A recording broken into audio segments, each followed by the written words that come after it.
Assalamualaikum warahmatullahi wabarakatuh. Perkenalkan, kami dari kelompok 4. Nama saya Septa Anggara dan rekan saya Firdausi Nuzula Zamzami. Kami akan mempresentasikan analisis sentimen terhadap review film menggunakan metode random forest dan information gain. Yang pertama adalah abstrak. Bagian masalah, pertumbuhan internet yang semakin cepat membuat informasi semakin beragam, banyak dan tidak terstruktur, terutama pada saat melakukan review film di internet. Mengapa ini menjadi hal yang penting? Karena emosi seseorang bisa berupa positif dan negatif. Solusi yang kami tawarkan adalah random forest dan information gain yang digunakan pada penelitian ini dan pada sebelumnya mampu bekerja dengan baik. Harapan kami, random forest dan information gain dapat mempunyai performansi yang baik.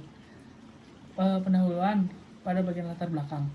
Berkembangnya internet dengan sangat pesat menyebabkan data menjadi sangat bervariasi dan beragam bentuknya, khususnya pada data review film. Emosi seseorang akan menentukan apakah pendapatnya tentang suatu film bernilai positif dan negatif. Random forest dan information gain sendiri mempunyai performansi yang sangat baik pada penelitian sebelumnya. Untuk topik dan batasannya, pada penelitian ini, kami akan menyelesaikan masalah bagaimana pengaruh information gain dan random forest terhadap dokumen review film. Lalu untuk dokumen review film yang sendiri kami gunakan adalah dalam bahasa Inggris.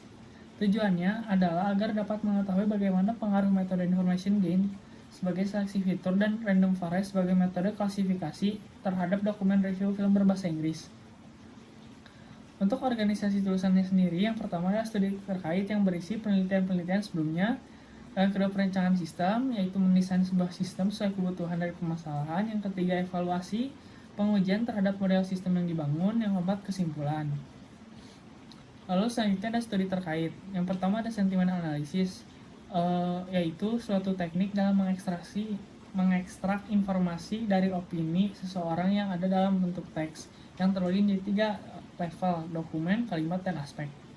Lalu selanjutnya ada pre-processing data, yaitu sebuah metode untuk membuat sebuah data menjadi lebih mudah dan lebih baik untuk digunakan saat proses mining. Yang kedua ada feature extraction, yaitu sebuah metode untuk mengidentifikasi fitur yang berada pada sebuah dokumen. Yang ketiga ada feature selection, yaitu metode untuk menghilangkan fitur yang tidak penting atau tidak relevan dengan sentimen. Lalu selanjutnya ada klasifikasi, yaitu mengelompokkan satu data ke dalam satu kelas. Lalu yang terakhir ada evaluasi, yang bertujuan untuk mengukur performansi dari klasifikasi. Nah, pengukuran yang kami gunakan untuk evaluasi sendiri ada 4, yaitu akurasi, precision, recall, dan event measures. Lalu di sini ada perencanaan sistem. Yang pertama ada dataset movie review, yang kedua ada processing data, yang ketiga feature extraction menggunakan TF-IDF. Lalu selanjutnya ada feature selection menggunakan information gain, selanjutnya data validation menggunakan key-fold cross-validation. Nah, di sini ada terbagi menjadi 2 data, yaitu data training, data testing, yang akan menghasilkan satu klasifikasi yang nantinya akan kami evaluasi. Selanjutnya, ini ada dataset. Nah, dataset yang kami ambil sendiri yaitu berjumlah 2000 review, 1000 data dengan label positif yang bernilai 1 dan 1000 dengan label negatif bernilai 0. Untuk pre-processingnya sendiri yaitu ada cleaning, stop word, steaming, dan tokenization. Nah, yang pertama cleaning. Cleaning sendiri menghilangkan karakter yang tidak penting atau tidak digunakan seperti titik atau koma. Lalu untuk stop word, membuang kata-kata yang tidak penting seperti is, dan lain-lain. Lalu ada steaming. Steaming sendiri mengganti suatu kata menjadi kata dasarnya. Contohnya di sini adalah showing menjadi show. Lalu selanjutnya ada tokenization, yaitu membaca jadi tiap kata. Jadi daylight, great, film, saw, non, matin. Lalu ada feature extraction. Nah, yang kami gunakan dalam penelitian ini adalah n-gram. N-gram sendiri teknik untuk memecah kalimat menjadi n-data.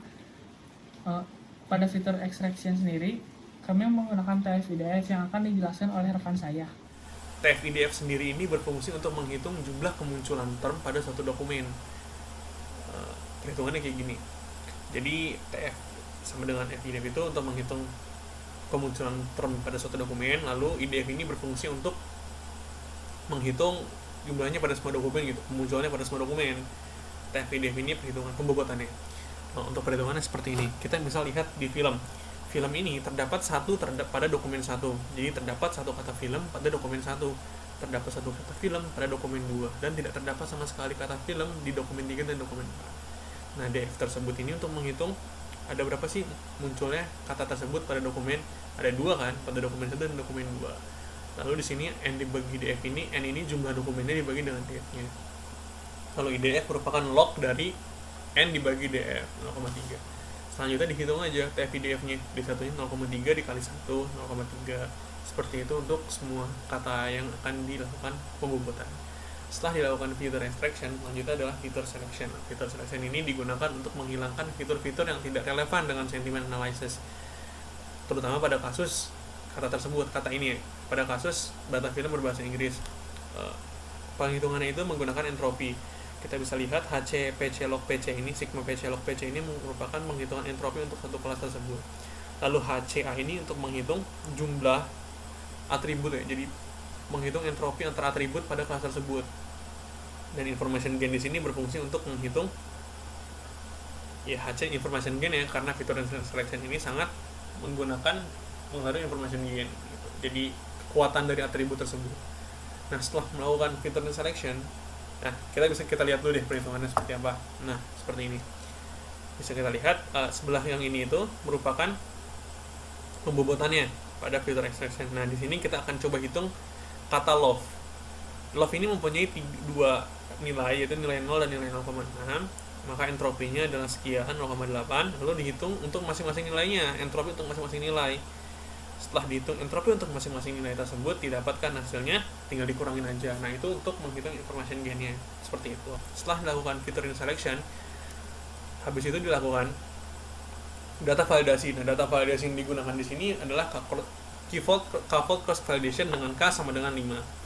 Jadi untuk setiap iterasi akan dilakukan testing data dengan data yang berbeda. Ini bertujuan untuk menghasilkan nilai yang paling baik. Nah, setelah dilakukan k-fold cross validation, selanjutnya dilakukan klasifikasi. Klasifikasi yang digunakan di sini adalah metode ensemble learning, dan metode yang digunakan adalah random forest. Random forest ini berfungsi untuk menggabungkan beberapa pohon yang dibangun secara acak. Gitu. Nah, bisa kita lihat ilustrasinya. Terdapat 3 pohon di sini, pohon 1, pohon 2, dan pohon 3. Pohon 1 mengklasifikasikan menjadi kelas no, pohon 2 mengklasifikasikan menjadi kelas no, dan pohon 3 mengklasifikasikan menjadi kelas yes. Dan setelah kalau misalkan menggunakan majority voting, maka yang didapat adalah kelas no. Seperti itu untuk klasifikasi random forest. Dan untuk evaluasi, metode evaluasi yang digunakan adalah dengan conversion matrix, akurasi, presisi, recall, dan information. Untuk akurasi sendiri mempunyai rumus TP plus TN dibagi TP, semua data pada conversion matrix. Precision yang true positif dibagi dengan true positif ditambah false positif. Recall true positif dibagi dengan true positif ditambah false negatif, dan F1 measure-nya merupakan gabungan harmonik dari precision dan recall. Lalu kita evaluasi ya, kita lihat nilai pengujian, hasil pengujiannya tanpa information gain dan dengan information gain. Dari 2 tabel tersebut agak berbeda nilainya, agak berbeda signifikan. Kita lihat analisanya. Nah, kita bisa lihat di sini. Nah, di sini sepertinya ada keliru, tabel tersebut terbalik. Harusnya itu di sini itu dengan, di sini itu tanpa, di sini itu dengan. Nah, dengan mengabaikan tersebut, kita bisa lihat bahwa dengan menggunakan information gain lebih baik, akurasi yang F1 score yang dihasilkan lebih baik daripada tanpa menggunakan information gain. Rata-ratanya 0,9 dan untuk menggunakan information gain, dan 0,8 untuk tanpa information gain. Nah, kayak gini tuh bisa terjadi soalnya information gain ini berfungsi untuk mengurangi fitur-fitur yang tidak digunakan. Jadi untuk yang tidak penting itu dibuang semua. Nah, kita tahu bahwa random forest merupakan sangat sensitif terhadap data-data seperti itu.